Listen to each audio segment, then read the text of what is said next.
ก่อนพุทธเจ้าสิเกิดมาเขาถกเถียงกันมาถึง12 ปีแล้วพวกคนทั้งหลายนั่นนะคือเอิ้นว่าพราหมณ์บางคนกลับไปถือเอาต้นไม้เป็นเครื่องมงคล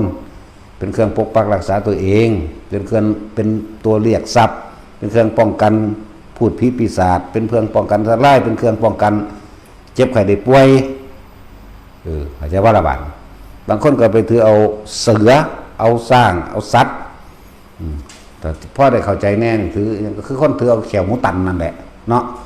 ถือเขียวหมูตันมาป้องกันปืนป้องกันโรคภัยไข้เจ็บป้องกันสัตว์ร้ายขี้เข็บไม่งอดเห็นป่ะล่ะแล้วก็ว่าเป็นของดีของขังสันนาเมื่อคิดพ่อที่ได้เขียวมันตายได้จังใดแม่นบ่สัน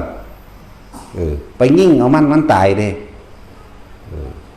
แต่ว่าตายมันจะได้เมื่อผ้าเขียวมันแหลมหนีตัวหาสูก็ช่างสั้นแล้วจะถือเอาแนวมื่อนั้นมาเป็นเครื่องป้องกันตนเองเป็นเครื่องเฮ็ดให้เกิดลาภสักการะ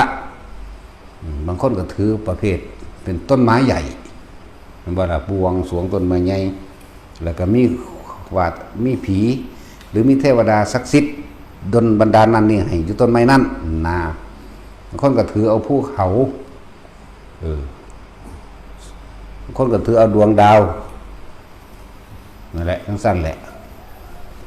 นั่นคือความเสื่อธรรมะของพระพุทธเจ้าพุทธขึ้นเทวดาทั้งสี่ทิศเพราะว่าเทวดากับเทวดาบ่แม่นว่าเขาสิเก่งเขาสิเลิศเลออย่างเดียวคนใน4 หมู่บ้านหรือคนทั้งหลายแหล่เกิดความถกเถียงจนการทะเลาะเบาะแว้งกันได้สันเกี่ยวกับเรื่องว่าอันใดเป็นมงคลบางคนก็บอกว่าเสียงเป็นมงคลบางคนก็บอกว่ารูปเป็นมงคลเห็นบ่ล่ะรูปมงคลรูปเป็นของดีเป็นมงคลเสียงเป็นของดีเป็นมงคลต้นไม้นั่นต้นไม้นี่เป็นของดีเป็นมงคลสัตว์นั่นสัตว์นี่ไล่ไปโอ้มันหลายกระดอเนาะ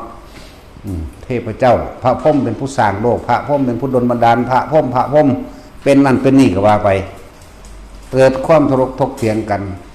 ภูมิเทวดาลุขะเทวดาประจำอยู่บ้านเมืองแล้วก็เข้าข้างบ้านเมืองนั่นคือกันสู้กันคือคนนี่เด้จากบ่ล่ะตัวเกิดความโกราหลขึ้นเมื่อพระพุทธเจ้าตรัสรู้แล้วเทวดาก็เลยไปถามพระพุทธเจ้าไปถามพวกนั้นพระนี่ก็ไม่ได้ตอบได้ก็เลยไปถามพระอินทร์พวกอันพูดลุขะเทวดาภูมิเทวดานะ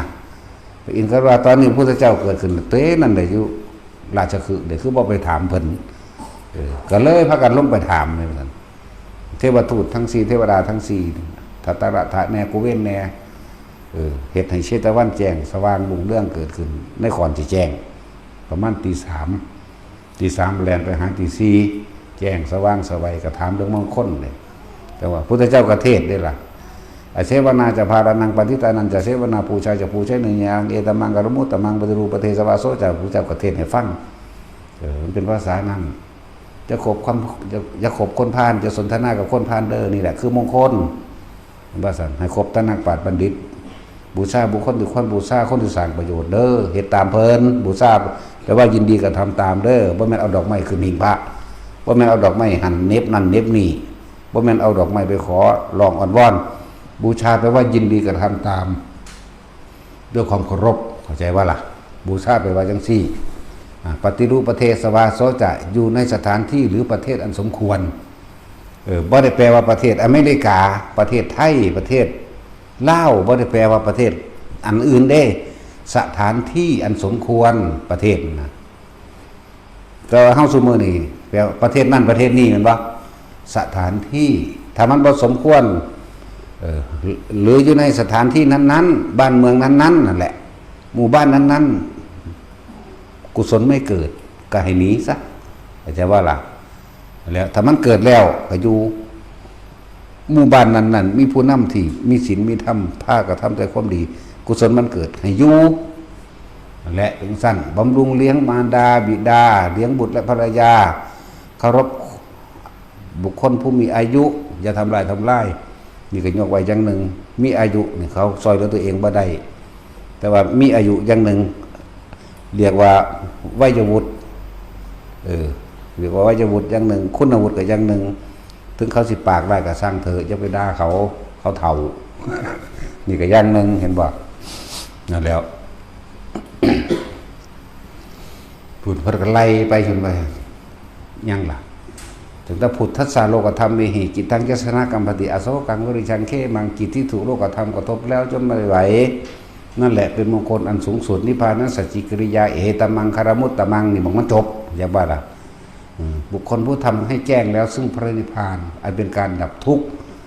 นี่คือมงคลอันสูงสุดพวกท่านทั้งหลายจงนำมงคลนี้ไปกล่าวแน่ก็จังสั่นแล้วมัน38อย่างคนเนาะเขาก็ชื่อว่าได้เบิดดอกชื่อได้ยุ่นแล้วบาลีมันก็ทองได้ยุ่นแล้วเนาะนั่นแหละ